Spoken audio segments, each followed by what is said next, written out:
बल, व्रत बल, तीर्थ बल, बड़े बल होते हैं। सुनेरी मैंने निर्बल के बलराम, अपबल, तपबल और बाहुबल, चौथो बल है दाम, सूर्य किशोर कृपा ते सब बल हारे को हरिनाम। जो पूर्ण भगवत आश्रित है, पूर्ण भगवत बल वाला है, पूर्ण भगवत भरोसा है, किंचन मात्र किसी द्वंद्वों में कोई भी प्रभाव नहीं पड़ता है, निरंतर अखंड भगवत स्मृति परायण है, ये कुछ बाहरी लक्षण भक्त के हैं।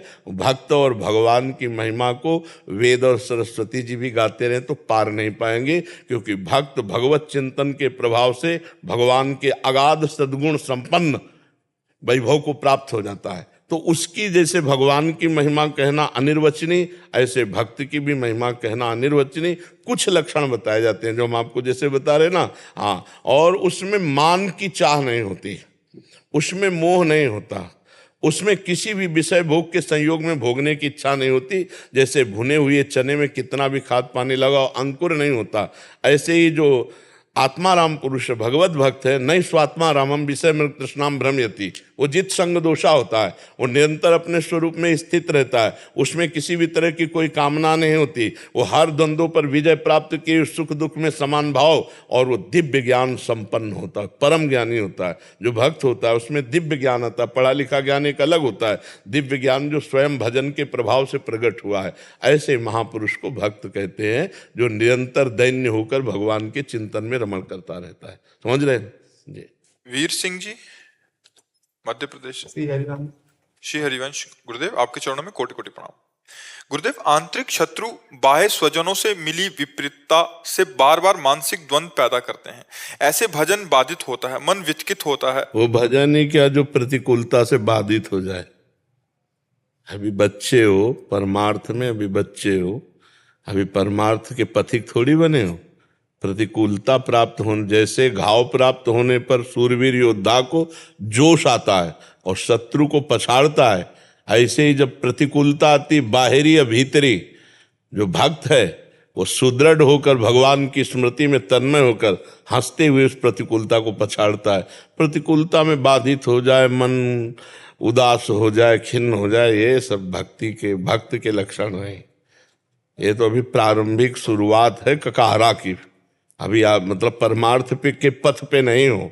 परमार्थ के पथ वाले जब कदम आगे बढ़ाते हैं ना, हाँ, तो यम ही न व्यथ्यन्ते ते पुरुषम पुरुष सब सम दुखा सुखा धीरम स्वमृतत्वाय कल्पते भाज। अभी तो तुम बाहरी दुख की बात कहते हो, अभी तो तुम्हारे शरीर में दुख नहीं आया, अभी तो आंतरिक बाधाएं नहीं आई।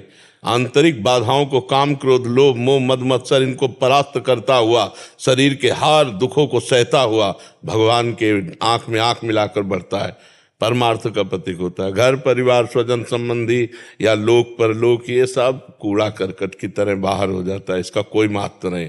पागल आदमी गाली दे या वंदना करे, उसका कोई महत्व होता है क्या? ये सब बातुल भूत विवश मतवारे, ते नहीं बोले ही वचन विचारे, तिनकर कहा सुनी नहीं काना। परमार्थ का पथी की बातें सुनता है क्या? है मुस्कुरा दिया, हट दिया, चल रहे। ये सब प्रपंची लोगों की प्रपंच बातें भक्त थोड़ी सुनते हैं। भक्त के कान होते हुए भी वो बहरा होता है, उसको सिर्फ भगवान की चर्चा, भगवत मार्ग की बातें, नाम सुनाई देता है, इसके अलावा वो शांत रहता है।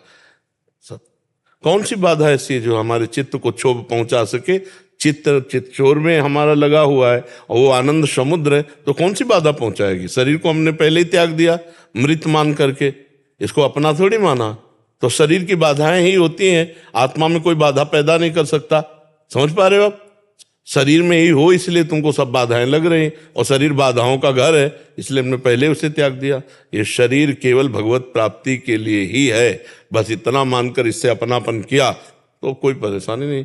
अपमान हो रहा है तो इसका प्रारब्ध है, हम तो दृष्टा मात्र देख रहे हैं कि क्या हो रहा है। सम्मान हो रहा है, इसका प्रारब्ध है। रोग बढ़ रहा है, इसका प्रारब्ध है। सुख हो रहा है, इसका प्रारब्ध है। हम तो सुख दुख रोग शोक हर्ष द्वंद्वों से अतीत, हमारा क्या बिगड़ जाएगा? अब जब तक ये ज्ञान नहीं होगा तब तक तो पीसना ही पड़ेगा ना। द्वंद्व पीसते रहते हैं, ये द्वंद्वों की चक्की सबको पीसती रहती है। बलवान बनो, नाम जप करो, कहीं कोई संकट नहीं। क्या परेशानी? आप बोलो इस समय क्या परेशानी? आप बोलो इस समय आपको क्या परेशानी है? क्यों? क्योंकि आपने इस समय किसी भी परेशानी को स्वीकार नहीं किया है।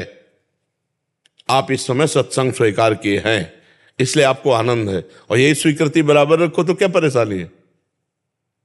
चलो ऐसे ना समझो तो ऐसे समझो कि हमारी धुलाई हो रही है। कपड़ा जब धोबी धोता है तो थोड़ा पीट पाट लगानी पड़ती है ना। तो हमको भगवान के पास जाना, भगवान है परम पवित्र, हमारे द्वारा बड़े अपवित्र कार्य हुए जन्म जन्मांतरों में। बिना सहे कोई महात्मा नहीं होता। महात्मा का पहला लक्षण है तितिक्षवः, सहनशील। मात्रा स्पर्शास्तु कौन्ते शीतोष्ण सुख दुखदा आगमापायनो अनित्यास्तास तितिक्षस्व भारत। इनको सहना है। जब हम मृत्यु को वर्ण किए हुए बैठे तो हमारा अपमान या गाली या रोग ये सब क्या है, कुछ नहीं। जब हमने मृत्यु जैसे महान दुख को वर्ण कर लिया प्रभु के लिए, अब हमें क्या दुख है, कोई परेशानी नहीं। कीड़ा लग जाए, गलने लगे शरीर, लोग गालियां दें,